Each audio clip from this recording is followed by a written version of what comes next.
Welcome to Eternal Dread, where fear never sleeps. Tell us where you're watching from, and what time it is, because terror has no limits. If you're brave enough, share and comment, but beware, something might be watching you too. Now, turn off the lights, and let the dread begin. Found this on some mental health forum, before it got deleted. Figured it was worth sharing. Hey everyone, it's been a while since I posted, but I found something you might like. My mom found a phone on the street. Since she doesn't know jack about tech, she asked me to check if I could unlock it and call a contact. I found a way, some glitch in the lock screen I found online, thanks, hackers of the internet. And yeah, curiosity got the best of me. Before calling anyone, I started reading the messages. I know, bad idea, but sometimes you just can't look away. Then I found this conversation. February 14th, 2018. 8 hours 42 minutes and 2 seconds sent. Hey, been a while since we talked. Don't hate me for this, but I'm not reaching out for good reasons. You know, it's just you and Daniel for me. And with you so far away, it's getting worse. The anxiety won't go away. Ever since Emily died, every day is hell. But this feels different. I think I'm going crazy. 8 hours 43 minutes and 5 seconds received. Hey, good to hear from you, even if it's not for good reasons. You still sound like you're struggling. Maybe you should see a therapist again. I still don't understand why they let you out. 8 hours 46 minutes and 42 seconds sent. Was kinda hoping for more compassion, less judgment. I'm a grown-ass woman, Jessica. I'm 46. I think I can tell if I'm doing okay or not. I'm not a danger to myself or anyone else, so legally, they couldn't keep me. I'm just tired, and sometimes my brain gets tangled. I thought my sister would be there for me, but I guess not. 8 hours 47 minutes and 22 seconds received. I'm just trying to help, but there's only so much I can do. What does Daniel say about all this? 8 hours 50 minutes and 25 seconds sent. He's distant, barely talks to me except to say I need to wake up and see a therapist, just like you. He's been sleeping in Emily's old room for a few days now. I think he's seeing someone. I've overheard phone calls. Every time I walk in, he hangs up. Says it's work, but I don't believe him. 8 hours 51 minutes and 40 seconds received. I really doubt he's seeing anyone. Things are complicated enough. You said your brain gets tangled. What do you mean? 8 hours 53 minutes and 14 seconds sent. Hard to explain. Feels like my body isn't mine. I have memories of things that never happened, asterisk, with people I've never met.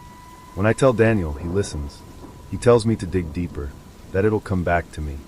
It's the only time he actually listens to me, asterisk. 8 hours 53 minutes and 39 seconds received. Maybe you should talk to a therapist about this? 8 hours 55 minutes and 45 seconds sent. For fuck's sake, Jessica, enough with the therapist.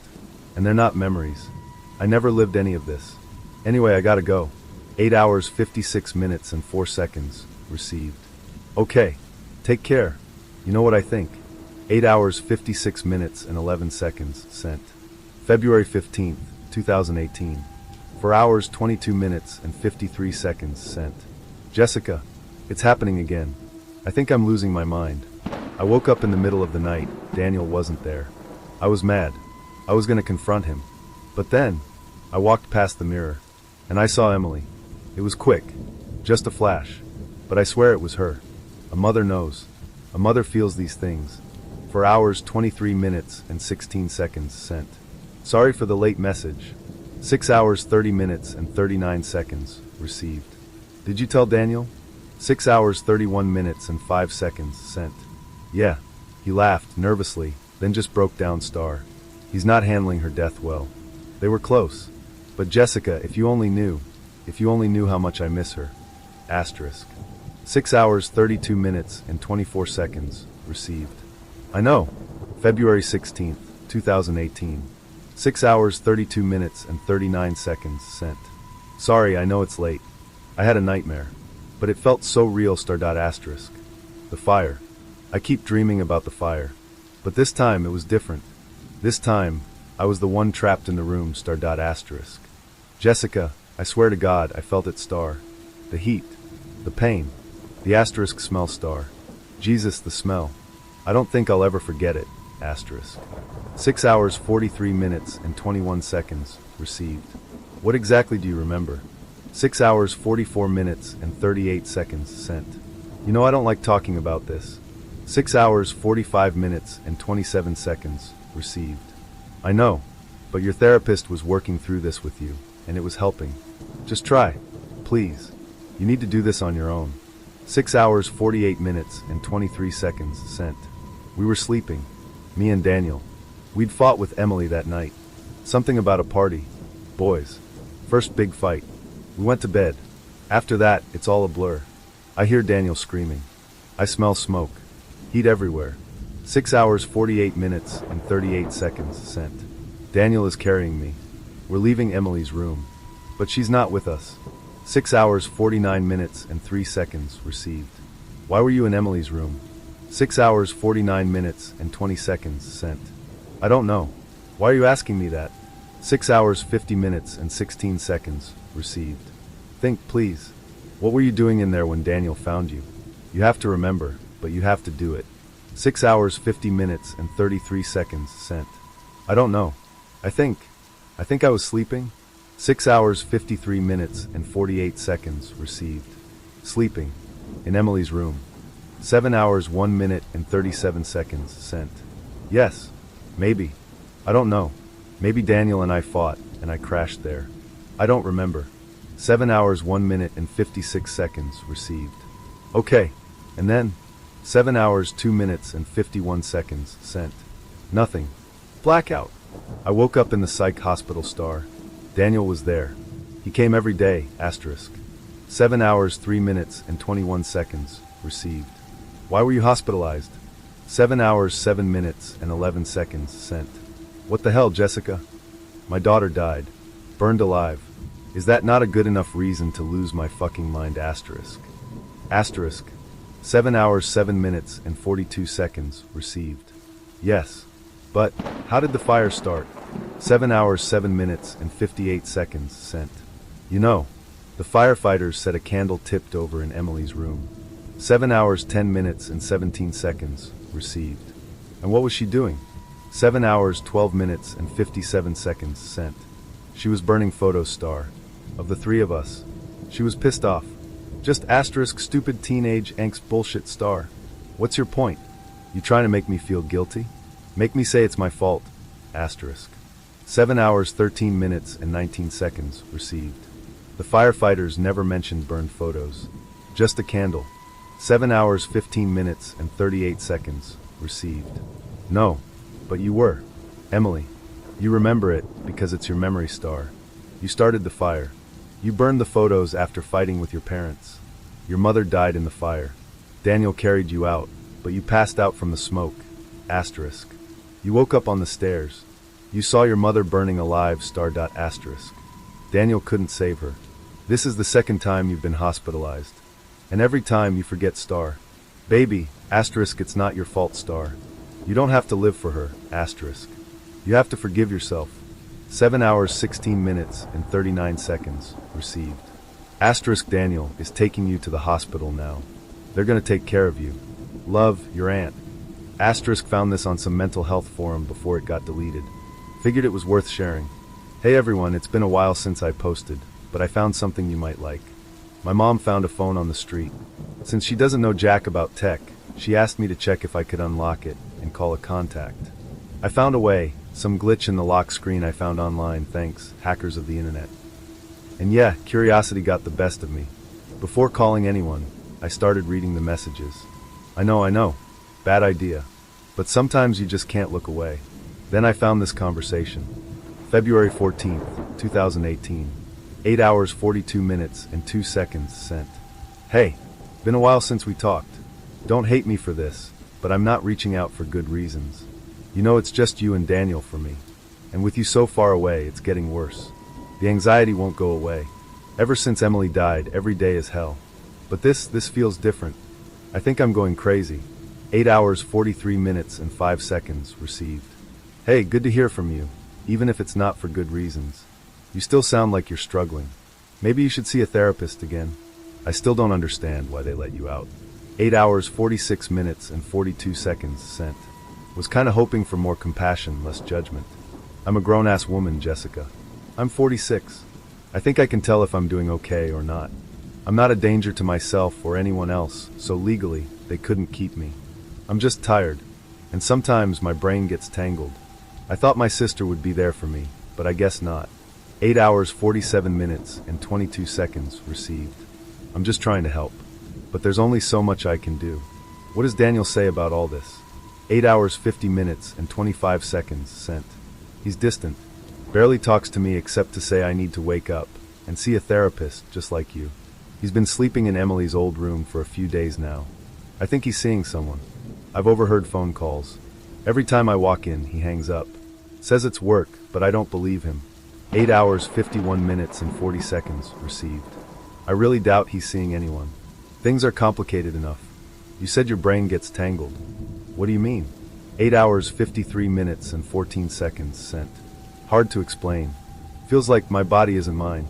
I have memories of things that never happened, with people I've never met. When I tell Daniel, he listens. He tells me to dig deeper, that it'll come back to me. It's the only time he actually listens to me. 8 hours 53 minutes and 39 seconds received. Maybe you should talk to a therapist about this? 8 hours 55 minutes and 45 seconds sent. For fuck's sake, Jessica, enough with the therapist. And they're not memories. I never lived any of this. Anyway, I gotta go. 8 hours 56 minutes and 4 seconds received. Okay, take care. You know what I think. 8 hours 56 minutes and 11 seconds sent. February 15th, 2018. 4 hours 22 minutes and 53 seconds sent. Jessica, it's happening again. I think I'm losing my mind. I woke up in the middle of the night. Daniel wasn't there. I was mad. I was going to confront him. But then, I walked past the mirror, and I saw Emily. It was quick, just a flash. But I swear it was her. A mother knows. A mother feels these things. 4 hours 23 minutes and 16 seconds sent. Sorry for the late message. 6 hours 30 minutes and 39 seconds received. Did you tell Daniel? 6 hours 31 minutes and 5 seconds sent. Yeah. He laughed, nervously, then just broke down. He's not handling her death well. They were close.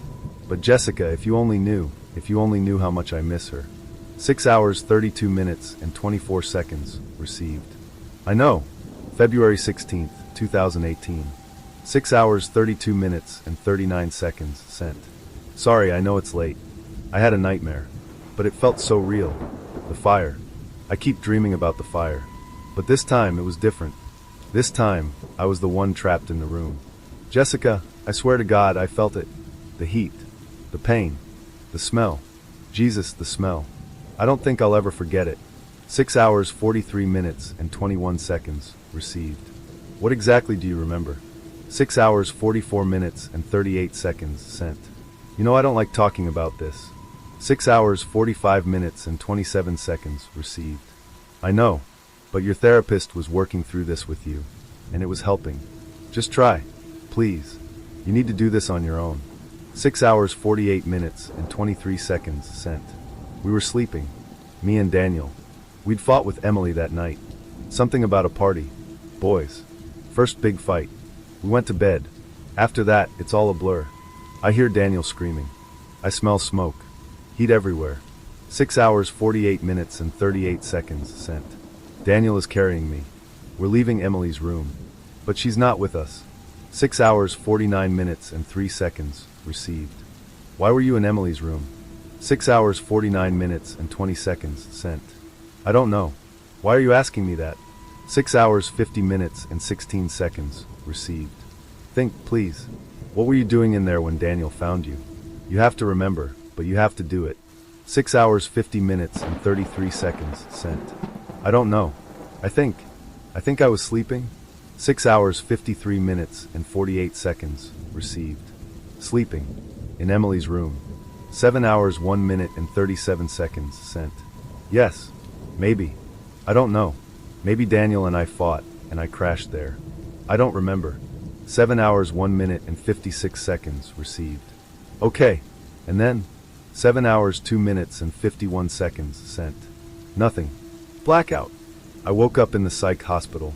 Daniel was there. He came every day. 7 hours 3 minutes and 21 seconds received. Why were you hospitalized? 7 hours, 7 minutes, and 11 seconds sent. What the hell, Jessica? My daughter died. Burned alive. Is that not a good enough reason to lose my fucking mind? 7 hours, 7 minutes, and 42 seconds received. Yes. But, how did the fire start? 7 hours, 7 minutes, and 58 seconds sent. You know, the firefighters said a candle tipped over in Emily's room. 7 hours, 10 minutes, and 17 seconds received. And what was she doing? 7 hours, 12 minutes, and 57 seconds sent. She was burning photos. Of the three of us. She was pissed off. Just stupid teenage angst bullshit. What's your point? You trying to make me feel guilty? Make me say it's my fault. 7 hours, 13 minutes, and 19 seconds received. The firefighters never mentioned burned photos. Just a candle. 7 hours, 15 minutes, and 38 seconds received. No, but you were. Emily. You remember it, because it's your memory. You started the fire.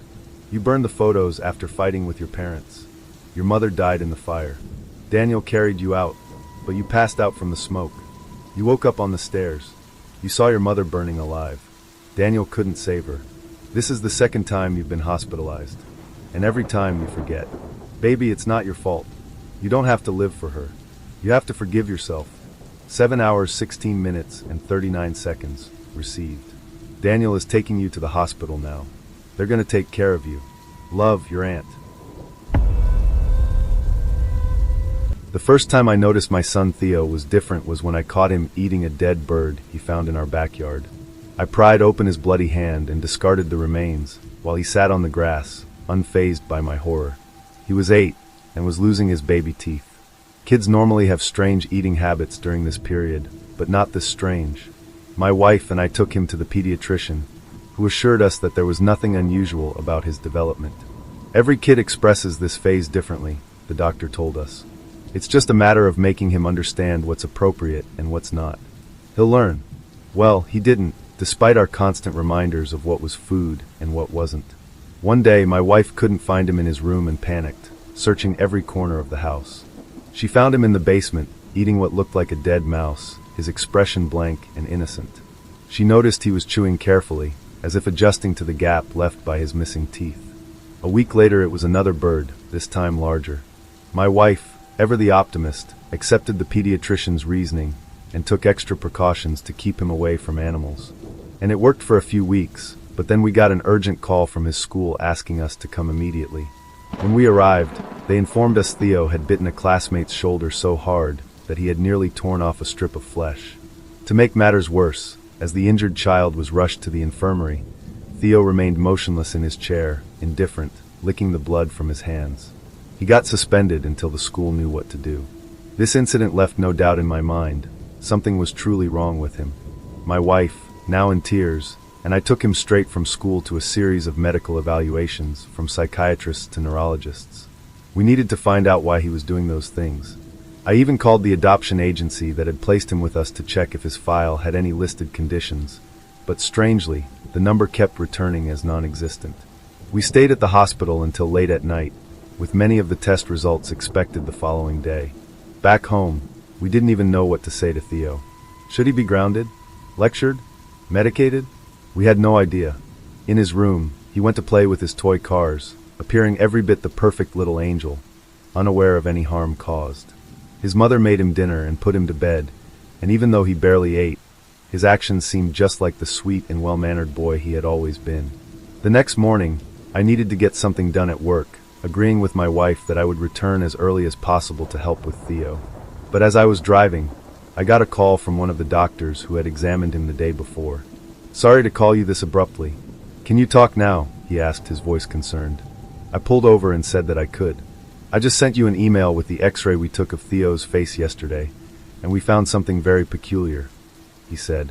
On speakerphone, I opened the file on my phone and scrolled through a few images, not quite understanding what I was seeing. "Look at the second image," he instructed, revealing an x-ray of my son's teeth. He explained most of them were embedded deep in his gums, unseen from the outside, normal for a child losing baby teeth, except they were far longer than they should be. His developing canines, in particular, were unusually large, extending high into his upper jaw, resembling something predatory, something inhuman. "You should bring him here now," the doctor warned. I've gathered several specialists to understand what this is. We've never seen anything like it.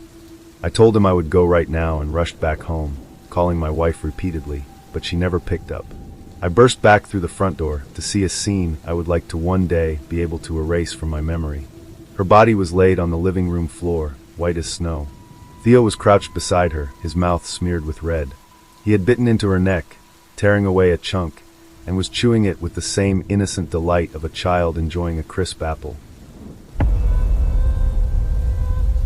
When I found what was left of my grandfather, he did not look like he was any closer to God.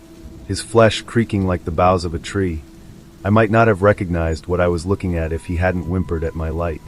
I'd only met him once before that. I was about 10 or so. I had no idea about this strange man who turned up claiming he was my grandfather. For someone who believed cavemen rode dinosaurs, Elijah wasn't as weird as you might think. He tracked us down when I was 13 and came over to Britain to visit us.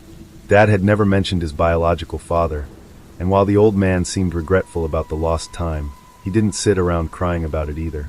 He was courteous but distant throughout, and he and Dad parted ways after those 2 days and never spoke again, at least not in person. He did invite us to see him someday in Texas as he left, but it never happened. Other than that, I remember that he sat me down one night to talk through my maths textbook. Told me about imaginary numbers and string theory. Heavy stuff, but he made it accessible through his simple yet earnest passion. It was only after he'd gone that Dad told me the old man was a young Earth creationist.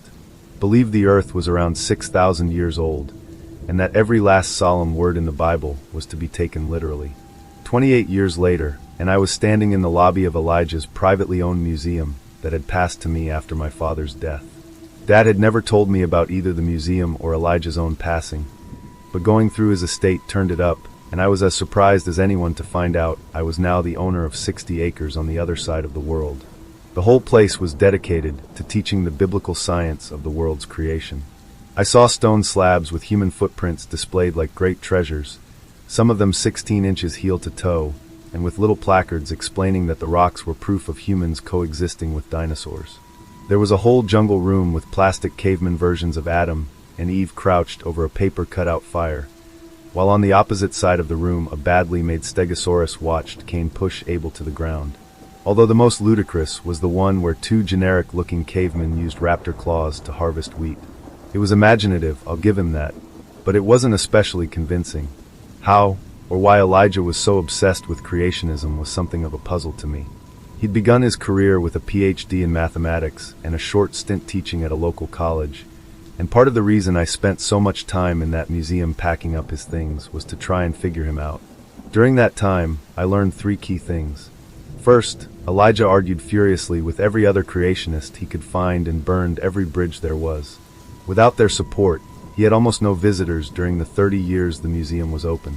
The second was a cutout of a newspaper I found on Elijah's desk, showing him grinning next to a dinosaur footprint. The article talked about how he had gotten lost in the wilderness and taken refuge in a cave full of old fossils. I recognized the land in that photo as the place he'd later built his museum on, so it must have been important to him. I hadn't seen any cave in my wanderings though, but I figured if I kept looking I'd come across it sooner or later. The final piece of the puzzle was Elijah's letter to my grandmother. I never knew he'd reached out to her. All we knew was she slept with some American GI and never wanted to see or speak to him again. The letter was a proposal, and I was initially surprised she'd shown no interest. Elijah was wealthy, intelligent, hard-working, and based on his photos, a good-looking and athletic man. But then I got to the last page or so. Ethel, I can offer you more than just a good life. I can offer you an eternal one. I'm sure I told you about the time I hurt my leg out hiking in the wilderness and was forced to take shelter in a cave until a storm passed. There I found many strange and curious fossils, and I took the first steps on this strange hobby of mine. But what I haven't told others is that I saw more than just a few old rocks. I found a way down. Down. Down. Down. Ethel, I went deep into the earth, and there I found a paradise. A piece of the world that had been preserved as it was before the Great Flood, and I saw early man still living as he did in the days of Eden, 10 feet tall and 1,000 years old, and speaking the tongue God handed down before the fall of Babel. One of these great men sat me down and told me the secret histories of the world. I have kept this knowledge to myself for so long, but I know I can change the world, and it begins with this new book I'm writing. After that, a museum to display all the proof I've gathered. It isn't just about history, Ethel. It's the future that's at stake. Down there, I learned how to put a stop to it all. The wars and the fighting, hunger and deprivation. It can all be a thing of the past, and I believe it's God's will I do this. I can change the world, and Ethel, I want you by my side when I do it. There it is, I muttered quietly to myself as I read the letter by the dim light of Elijah's old desk lamp. That was why my grandmother had not responded to his letters, and why my father did not meet his father until Elijah tracked him down decades later. 6 weeks in the dusty ruins of Elijah's seldom visited museum, and I finally felt like I understood my grandfather. Intelligent, stubborn, possibly mentally ill. Over the next few days I continued to pack up his things, and found myself often feeling sorry for him. It was lonely out there, and it made me uncomfortable to think of an old man painstakingly painting little plaques no one wanted to read, or planning the best place to build public toilets for field trips that never came. And he just kept at it, right until the end. It was like I was walking around the physical manifestation of someone's delusions. But then I found the door behind the bookcase, and I discovered that Elijah had built 2 museums. Whole time I'd been in that place I'd felt a kind of quiet unease, but I'd put it down to the circumstances. Packing up a dead man's things, or so I thought. But as soon as I pulled on that little locking mechanism and the shelf popped free with a puff of stale air, I understood I'd been sensing something else entirely. It was the darkness that stood out to me, or maybe the smell. Hard to say since I'd never breathed air like it before or since. And looking back, I think I might be overstating just how black the darkness at the bottom of those stairs really was. But just the sight of it made something inside me want to turn and run. Not just out of the building, but out of the damn country. Back to the airport and home again. I'd no idea what was going to be down there, but for some reason I was scared shitless of it. Just the dark, I told myself before forcing one foot in front of the other and making my way down. Wasn't far before the plaster chipped away, and there was nothing but bare rock for walls. Turns out I hadn't been able to find the cave on Elijah's land, because he'd built the museum on top of it, and down there in a large chamber bigger than most school gyms was a whole other set of displays. 8 large glass tanks, each one bigger than a car. I quickly realized what I'd been smelling the whole time was formaldehyde, and it had turned those glass tanks into green and murky pits where my light revealed only the occasional glimpse of what lay within. Whatever Elijah was planning on showing off down there, it wasn't fossilized rock. There was flesh and bone in there, exposed muscle all white and wriggly. I moved quickly at first, shining my light into each one and squinting. I was skittish and in a hurry, not sure what I was going to find, but then I looked into one and saw a fist-sized eyeball staring back at me, and I cried out with terror. It was the suddenness of it that got me, and it was housed in a socket of rotting flesh, unfamiliar in color and shape. Couldn't have told you if it belonged to something that slithered, swam, or flew. But as I walked around the case, I did find a hand curled up in one corner with fingers all different lengths and shapes. What was Elijah planning to do down there in that hidden room? There were no plaques, no explanations. Only those 8 tanks that took up most of the enormous space, each one raised so the bottom was about chest height, ready for someone to wander around and marvel at God knows what. The floor had been covered in marble, so he clearly had grand ambitions. Now there was only dust and sandy pebbles littering the floor. But everything upstairs had been hokey and cheap. The kind of evidence that was only going to convince the already convinced. But down there in the dark, where I could just about make out great shapes floating in the murky dark, there was the sense of something electric in the air. A feeling of revelation that wormed its way up through the ground, through my feet, and into my chest where it settled like a kind of slow panic attack. I couldn't stop myself wondering about Elijah's beliefs, and how it factored into that strange place. What had he preserved for decades in that chemical filth? I left after only 10 minutes and returned to the normal world above, where I spent a good hour just sitting in the sun, hoping the Texan warmth would purge the dirty feeling that dark room had left with me. I briefly made arrangements to return home, but quickly canceled. Elijah was insane, so I told myself, but there was something down there, and it was a damn sight more compelling than a bunch of cheap forgeries. That night I stayed in the same room I always had and lay tossing and turning beneath the moonlight, unable and unwilling to simply let the thoughts of that room fade away. I was wide awake when I heard the sound of something moving around the rooms below. I was alone out there, far from civilization. The sheriff had spoken to me a fair bit about trying to get a hotel, and for the first time I wished I'd taken his advice. He was mainly concerned about squatters, and that's what I told myself must be out there. Despite the danger, I got up to check on it anyway. The thought of a whole night spent holed up in my room, waiting for some crack addict to come stumbling, and didn't seem much better than going out there and confronting them. But of course there was more to it than that. I had strange ideas floating in my head, left over from the short time I'd spent wandering those great glass displays. Every time I closed my eyes I saw images of the strange shadowed things floating within. I wanted to bury those thoughts as quickly as possible and put an end to fancy notions of monsters lurking in the dark. At first, the museum looked much like it always had. There were boxes of artifacts and books I'd spent the last few weeks putting away, and quite a few displays still left standing from where I'd yet to get to them. In the jungle room, I walked past those funny-looking cavemen and plastic dinosaurs hiding behind fake ferns, and stopped briefly to examine the serpent that tempted passers-by with an apple in its child-sized fist. It was a cheap-looking creation with a strange childlike face rendered in fiberglass scales and beady yellow eyes. I disliked it from day one, and catching it in the dark that night made me hate it even more. But this time I stopped and reread the plaque beneath. I remembered the words Elijah had written for it, and at the time I'd dismissed them, but some strange feeling made me revisit them in that moment. Creatures alive today, such as snakes and lizards, looked very different under the conditions of the pre-flood world, where the air was alive with a powerful static and water did not fall from the sky, but seeped upwards from the ground as a kind of condensation. The serpent was probably not like any snake we'd see today, but perhaps an altogether different creature whose bones continue to confound the non-believer scientists who study them.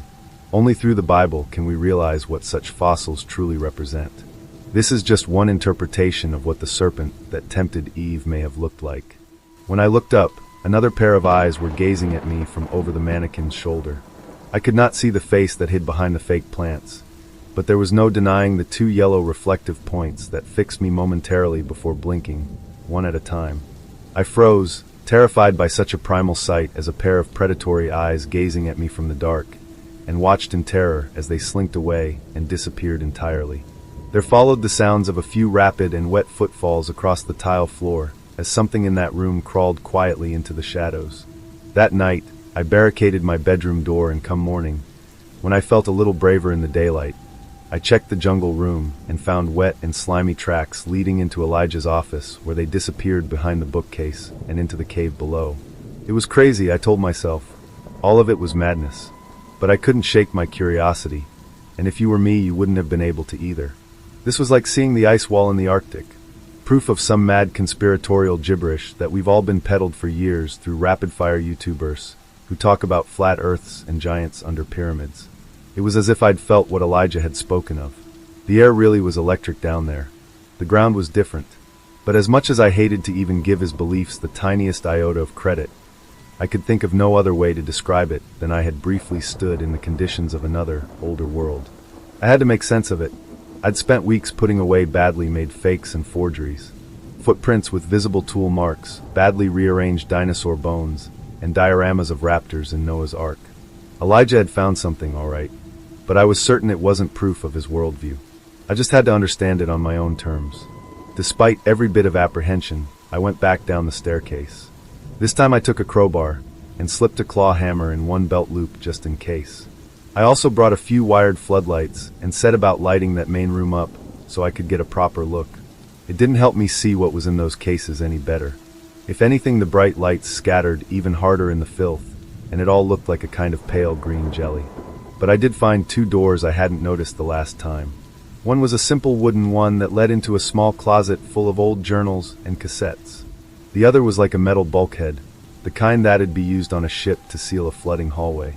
I knew at some point I was going behind that door, but for the time being I settled for reading some of Elijah's old journals. It seemed like the easier of the two options. Specimen 1 rat. Failure. Died after only a few hours. Preserved and put aside for further investigation. Specimen 2 sheep. Partial failure. The wool continues to grow at an unusual pace. Small buds. Flowers? We'll see. Preserved and put aside for further investigation. Specimen 3 cow. Failure. If size is anything to go by, the ark must have been colossal. Perhaps these creatures are the origins of the fossils so many scientists attribute to woolly mammoths? Attempted dissection but proved too difficult. Specimen has been preserved and put aside for further investigation. Specimen 4, spider. Success. A truly prehistoric creature.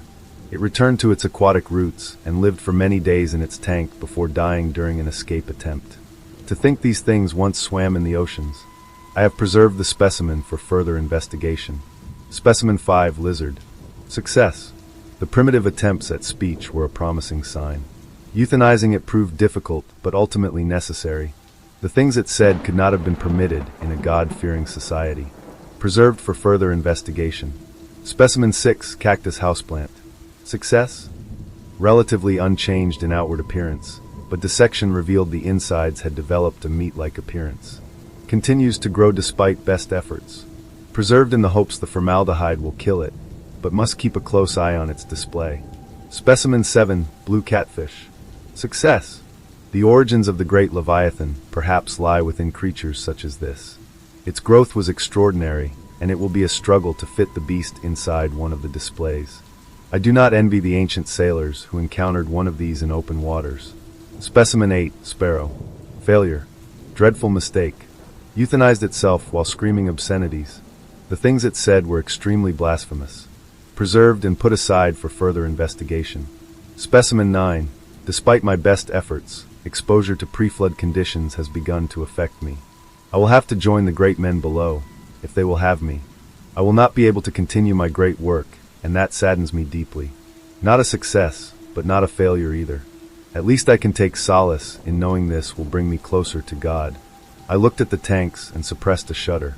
Were these Elijah's failed experiments? And if so, what on earth had he been doing to them? There was no scientific equipment down there. No mad scientist laboratory with bubbling vials and buzzing Tesla coils. That I had been the size of a cantaloupe, and could not have belonged to anything on that list. At least not in its natural state, but Elijah's notes hinted strongly at him having changed them somehow. A kind of mutation, I wondered. Perhaps even a form of radiation?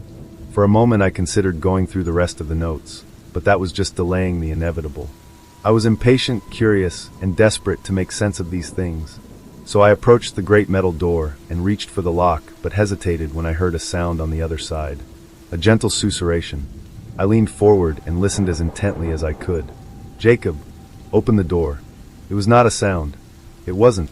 I could not tell you the timbre of the voice, the volume or language. It had none of those things. It was inside me, and it hurt like hell. A hammer swing to my cortex that left my mind ringing. My sight turned into a slideshow. Blood sprayed from my nose and mouth.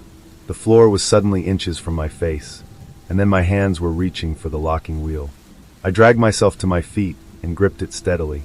I was going to open it, even as my mind finally caught up and I was flooded with a terrible panic. A desperate feral need to get out of there, but I couldn't stop myself. Resisting became a kind of physical impossibility, as out of bounds as flying or walking on the ceiling. The loss of control was haunting, and I would have opened that door were it not for the sound of splashing water behind me. Something about it scared me enough that the spell was broken, and I regained some of my senses. I managed to glance behind me, and my light caught a glimmer of something black and oily slithering in one of the tanks. That sight alone turned my blood to ice, but it still paled in comparison to the force radiating from beyond that door. I could feel it still there on the other side. A white-hot aura of domination that threatened to unravel me like a piece of thread. I'd never experienced anything like it before. The kind of terror that nearly had me mewing like a beaten child. Before that thing could speak again, I ran screaming from that room and out into the open air, where the shock finally hit my nervous system like a freight train, and I passed out. When I woke up, my mouth was gummy with dried blood, and the sun had burned me badly on one side. A black boot was nudging me gently in the side. "You okay down there?" I looked up, and a policeman I'd once spoken to not long after arriving in Texas was squinting down at me. I just about managed to remember that Wheeler was his name. "You need help, pal?" he repeated, and I tried to answer but got a mouthful of dust. It wasn't until I sat upright and coughed most of the dust back up that I managed some kind of response. No, I'm not okay. No sign of a break-in." I looked over to see another officer step out of the museum. "Someone attack?" Wheeler asked. "Who was it? Crackhead?" Sheriff told you it was a bad idea to stay out here all alone. We gotta get out of here. The deputy put a hand on his holster and unclipped it. Don't you worry. You're safe now, he said. Rifled through all your things, the second officer added as he arrived beside Wheeler. We'll need you to come look and see if anything's missing. No, no, no, I said, stumbling to my feet. No, we gotta go. We gotta leave. Take me to the airport. Calm down now, Wheeler said as the two men exchanged a funny look. You ain't even got your passport. Why don't we go in and take a moment? Maybe let us get a statement. Besides, Taylor and Keene here have done a thorough sweep of the place, right? Yup. The other man smiled. I think he was trying to reassure me. Taylor's just finishing up in that basement. Elijah sure was a funny fella hiding all that down there. No, no, no, I stammered while moving towards the parking lot. We gotta leave. We gotta leave now. There's something. You planning on walking out of here? Wheeler's hand was on my arm, looking concerned more than angry, which gave me pause. Whoever left you in the dirt smashed hell out of your car, he added. That thing ain't going nowhere. Look, we'll give you a ride, but first things first. Let's go inside and get a couple of your things. Dejected, I let them lead me back inside before I made a beeline to my room. I didn't do much packing. A single suitcase with everything I needed to get out of that damn place and back home. I also took a minute to call my wife and let her know I was fine. My failure to call her at the regular time had led to her phoning the police. Without that, I don't know how things would have panned out. At the time, I was deeply thankful just to have her looking out for me, and all I wanted in the world was to get back to her and put an end to the whole weird episode. As soon as I was packed, I ran back downstairs where I found Wheeler, who was ready to enter Elijah's office. Keene went to get Taylor a short while ago, he said. Getting tired of waiting, so you just stay here while I go round them up. Before I could beg him to stop, he stepped inside and I raced after him, but I was too late. By the time I reached the stairs, the only sign of him was the light of his torch already fading. With him went the keys to the only working car in that place. I had no choice but to follow. As soon as I took the first step down, I felt that strange but familiar energy. Only this time it seemed 1,000 times more powerful. It thrummed through the air like a kind of vibration. Sound seemed both muted and amplified. My footsteps were silent, but my breath was like thunder. The effect was claustrophobic, like the world was closing in on me. By the time I arrived at the bottom, I'd already felt like it was too late to turn back. I nearly cried out when I saw that the great metal door was already open. No sign of the men. Formaldehyde lay pooling on the floor, where it mixed slowly with a puddle of fresh blood, although I had no idea who it belonged to. The tanks remained intact, which I was thankful for, but it troubled me to think of how that fluid got splashed around so violently. And the lights I'd set up had been knocked over in what must have been some kind of struggle, and now they cast long and frightening shadows. Wheeler had never been more than a couple seconds ahead of me, and yet he was nowhere to be seen in that room. But I already knew that every question racing through my mind could be traced to a single place. Where had the men gone? What had caused such violence and mayhem? Why were my ears ringing? Why were my feet moving of their own accord? What had Elijah found in the wilderness? What had changed those animals? What had spoken to me from the other side of a foot-thick steel doorway? What compelled me to be drawn helplessly towards the strange and corpulent mist that rolled out of that black abyss and beckoned me deeper into the depths of the earth? The answer to every one of those questions was the same, and it was all due to the force that lived on the other side of that door. It must have surely affected the policeman in the same way it affected me. I was no more than halfway across the room when it felt like I was actually falling towards the open vault. After I crossed the threshold, I seemed to lose all sense of time and self. God knows what it must have been like for Elijah all those years ago, lost in the wilderness. I don't know what it was he found, but I still think he was mad and naive to genuinely think it was anything to do with God. Even now, glimpses of the journey down echo in my mind like snapshots in the dark. I remember heat and light. I remember pale mists that curled around my feet, lit within by some impossible light. I remember wandering vast caves larger than any stadium. But most of all, I remember the air and the way it crackled with skittish electricity. I could feel it across my skin like a gentle sunburn. There were buildings down there, and as I went deeper over what might have been hours or maybe even days, I saw the air filled with glowing mist so bright it was more like day than night. And it was in one of those buildings I found my long-lost grandfather. Or what was left of him, I guess. Of course I say that, but he was alive. He made noises, so he must have been alive. The building was enormous, larger than even the cave above, but poor Elijah had still grown to take up nearly a third of it. He'd grown taller, like he believed would happen. And I bet he was longer lived too, I bet. But I don't think the conditions of that cave had made him into something divine. If anything, he looked to me like he was breaking down, melting in slow motion. Made me think of the elephant's foot in Chernobyl. Someone or something had also staked bits of him into place, and tied some of his limbs to the vast rocky beams that made up supported the building's ceiling. There was a touch of cruelty about it that I couldn't quite place at the time, but would later attribute to the brands burnt into his flesh at semi-regular intervals. If he had a mouth, I've no doubt he would have begged me to kill him. But my mind was not my own at that time, and I left that place and went back to wandering the mist in search of something I could not understand. I was merely compelled to go deeper towards some strange force that beckoned me onwards, working my feet and body like I was nothing but a puppet. Eventually during my journey I heard a voice, and it was Wheeler's. He was wailing and sobbing, and he came screaming out of the mist and ran right into me. Something about the collision shocked both of us enough that it seemed to break the cave's effect on us. He looked as surprised to see me as I was to see him, and for a brief moment we both lay on the floor and stammered desperately in an attempt to speak. Eventually I managed to ask what the hell had happened, but he jumped on top of me and clamped a hand around my mouth. He held me there for a few seconds, his wide, terrified eyes imploring me to stay quiet. And then I heard the footfalls of a giant, and I felt its mind looking for us, and I caught glimpses of the world as remembered by that man-shaped creature, the contents of its mind spilling outwards into mine. I saw the great flood, the ark, a world with wandering seraphim and great tannin, the behemoth and leviathan. But more than that, I felt a kind of seething contempt in its feelings towards us, a burning disdain for the lesser race that had inherited the surface. I don't know how to fully describe it, but whatever that thing was, I don't know how Elijah could have possibly mistaken it for benevolent. Perhaps he had seen only what he wanted to. Perhaps it had read within him a desperate need to believe, and used that to manipulate him. God knows what would have happened if Elijah had actually managed to fill that hidden room with people and open the door. Whatever lived in that cave would have had 10 times the number of victims it had claimed so far. Only Elijah's arrogance and obstinance had saved him from playing right into its hands. Eventually the creature moved away from us. I'm not sure how or why it couldn't find us. The spell it cast seemed to come and go, and in that moment the only thing I could be sure of was that once free, I had every intention of getting the hell out of there. Wheeler and I seemed to share this understanding, because as soon as it was safe to, he let me go and the two of us wordlessly began to skulk back the way we came. It wasn't as long back as I feared it might be, although it's still hard to be sure of the time. What I can be sure of is that it was a special kind of nightmare to leave that place. The mist made it almost impossible to navigate, and if it wasn't for the tracks we left in the strange wet ground, we would have been lost forever down there.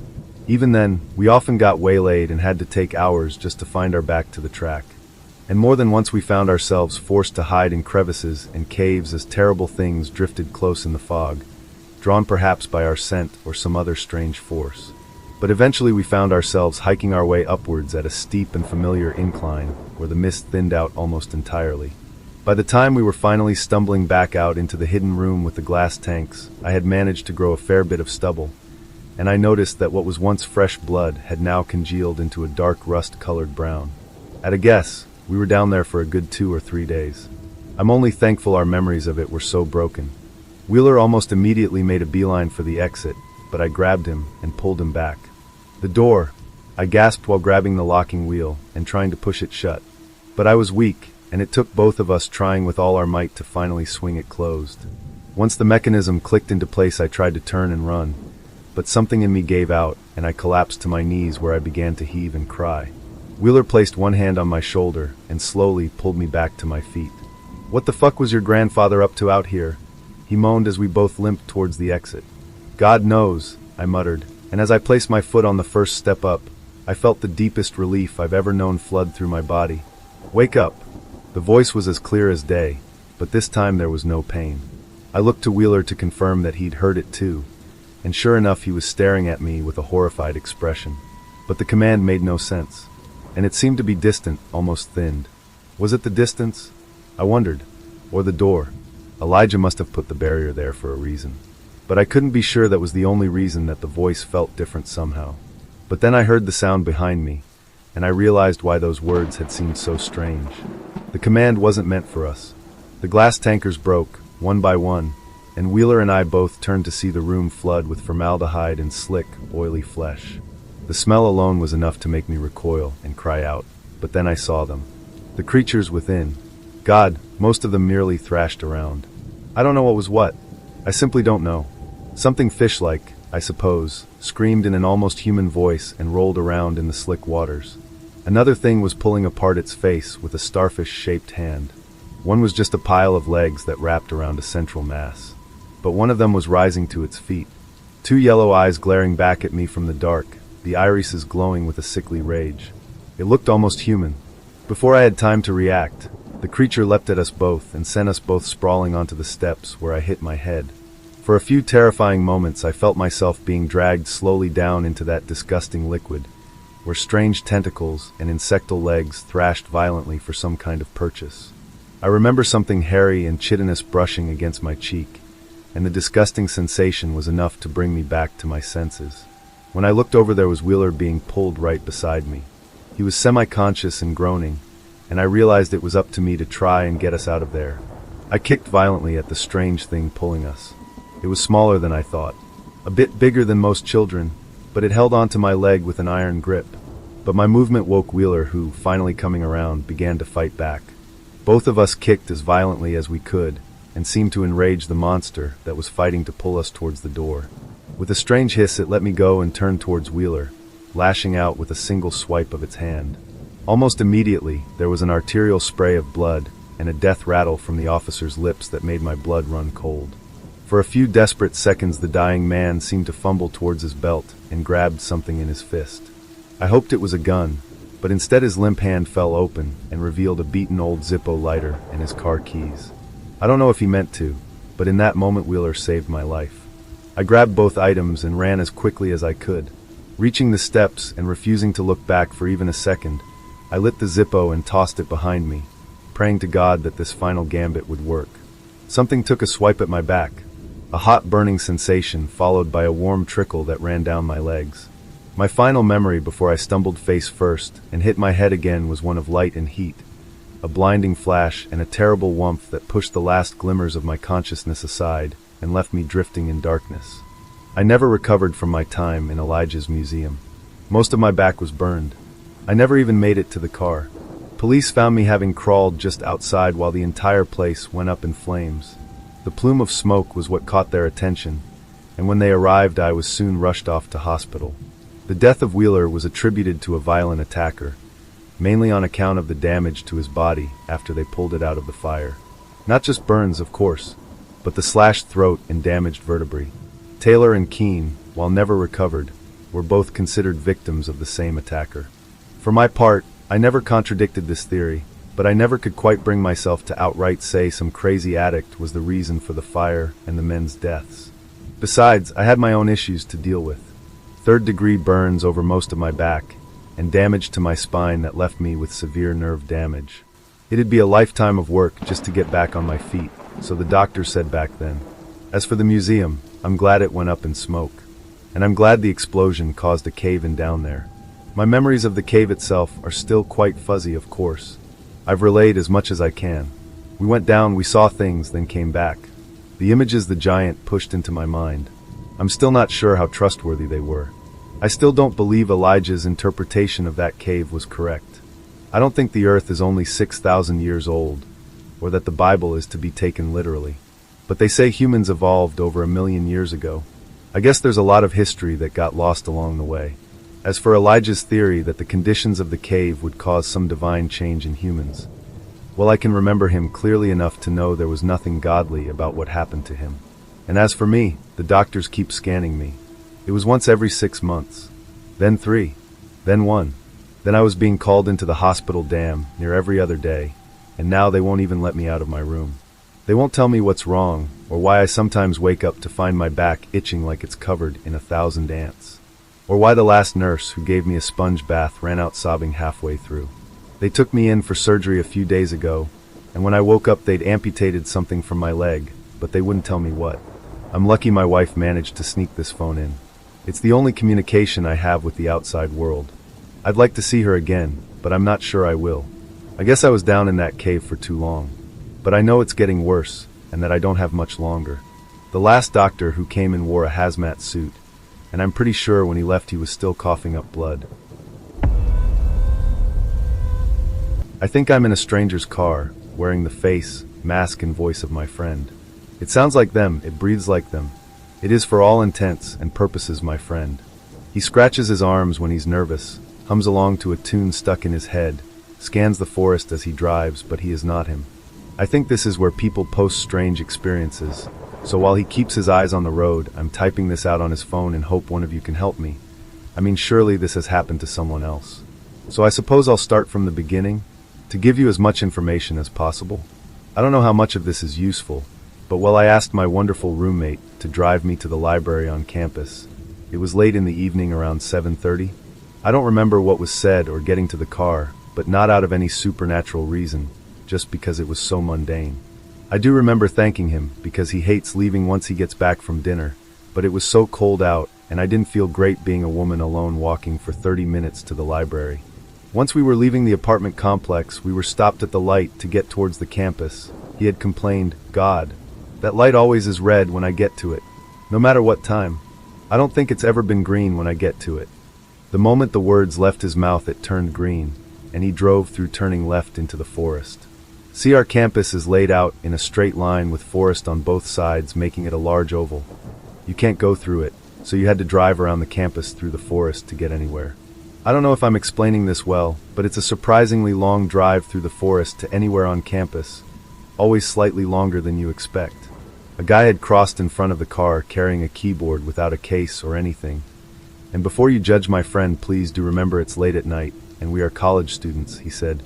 Wow, that guy is really raw-dogging that piano. I had responded, "Why would you say that?" He smiled wide, grinning, and shrugged.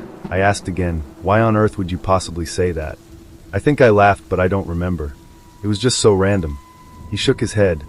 "I mean, he's carrying that through the snow without any protection. Actually, why is he carrying that this late at night? Why would you need to transport something so fragile now?" I hadn't known.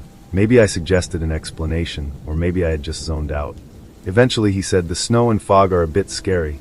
I suppose it's just the low visibility. But be careful the Babadook doesn't get you." I was really confused because somehow my life experiences lined up perfectly that I had no clue what he was talking about, but I had heard about Marmaduke. He burst into a fit of laughter, and I knew I had said something stupid. He explained, "It's a spooky guy from a movie. A bad, boring movie, in my opinion. I think it's about a woman grieving the loss of her love. Then her son, I think, starts seeing a spooky imaginary friend. She starts seeing it all around. This imaginary creature starts invading her life, trying to kill her, and just nothing happens the whole time. It is so boring. Wow, this road feels long. Is it always this long? I feel like I'm talking a lot. Am I talking a lot? I'm just really tired and a bit on edge." He slammed down hard on the brake, which made the car make a terrible noise as it skidded across the frozen ice. Before I could ask him what the hell he thought he was doing, a boy appeared from seemingly nowhere, biking like his life depended on it, out of the woods perused by 3 deer. "What the hell?" he whispered as the kid disappeared back into the woods on the other side. I think I mentioned being surprised. Sorry if I'm gliding past the things I said, but it simply does not matter as much as all the things he said. You'll see. Actually, you don't need to know all this context. Probably I'm just going to write all the things he said. I am on a bit of a time crunch, maybe. I don't know actually. It just feels a bit urgent. Here's everything he said. I just felt something was off, so I hit the brakes. That was kind of insane, actually. I did actually see that, right? If you think these roads are bad, don't go out to the rural areas upstate. Those go on for eternity. It's purgatory. You just keep driving with only the noise of your GPS telling to continue straight. The same sights repeating over and over, stretching on for forever.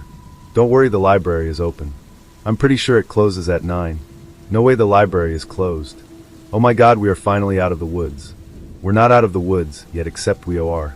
I need to sleep. Wake me, I'm asleep at the wheel. My brain is fully off. Finally we got to the library parking lot. As he turned in, I gripped my bag tightly. Shit, I forgot my... Don't worry, actually. He always got so mad at me every time I forgot my phone. He doesn't understand how I forget something so important. I had not put any thought into getting home. Just figured I could borrow a librarian's phone and call him, even if he absolutely never answers the phone for any unknown numbers. At least the voicemail might clue him in. There was a guy sitting in front of the library within earshot, so when I exited in an attempt to embarrass me, he said, "Have a great first day of school, sweetheart. I love you. Don't forget your IBS meds." I may have flipped him off, or maybe I told him I loved him back. Part of me hopes I told him I love him back. If that is the last interaction we will ever have, I wish I played into his bit. I waved as he drove away, walking up to the library. I noticed the lights were off, but I really didn't want to believe it. I pulled the door and it thunked. I pushed it and it still refused to budge. I whispered, "Damn it," before turning to the guy outside, "Can I borrow your phone?" He just stared forwards, so I asked, "Are you alright?" He just kept on staring. I waved my hand in front of his face, but he didn't react at all. "But are you high, or having a medical emergency? Or—" Suddenly he moved, beginning to tie his shoe, saying, "Oh, don't worry about me, my ride will be here in a moment." He seemed to be fine, and I heard Sam. My friend, I don't think I mentioned that. I heard the horn on Sam's car. He rolled down the window and waved at me. I wish I could say there was a way of knowing that wasn't him. That the driver was a fucking imposter, but it was cold and the guy was freaking me out, so I ran towards his car to get in. He smiled at me with that damn crooked smile he always has on his stupid face. "The library is closed." I nodded, frustrated. "No shit, Sherlock." He got a wistful look in his eyes. "I'm pretty sure it closes at 9. I grumbled, "Well, it didn't." "Did it?" I just stared out the window as we drove, kind of tired too. It had been a long semester filled with terrible professors and assignments. I think I dozed off for a bit at that point to the smooth tune of the wheels in the well-groomed icy road. Sam's car had the wrong time on it. It always had the wrong time in it, and it seemed to be off by a different amount of time every time I got in it. When I dozed off when it read 29, before when I woke up it read 29. B2, so I had no clue how much time had passed, but it felt like it was more than 10 minutes. I clicked on his phone, which was sitting on the console plugged into the charger. The clock was missing from the lock screen. In my half-asleep state, I don't think I questioned it. Instead, I asked him, "How long was I out?" Sam took a long breath before saying, "Those go on for eternity." I thought that was a really strange thing to say, even for him, even tired. "What?" I poked his arm. He smiled, keeping his eyes on the road. "God. That light always is red when I get to it. No matter what time. I don't think it's ever been green when I get to it." "Sam." I waved my hand in front of his eyes, the same way I did the guy in front of the loiterer. When he didn't react, I held my hands directly in front of his eyes for a long period of time. He drove as if he had perfect visibility, his eyes scanning my hand in a facsimile of a charming attribute, which meant nothing when done without reason. This mimic stole hollow personality traits. He said, "Those go on for eternity. It's purgatory, over and over, stretching on for forever. Wake me, I'm asleep at the wheel. My brain is fully off." He continued repeating nonsense constantly. I don't know how long it's been. It could have been 5 minutes, it could have been 8 hours.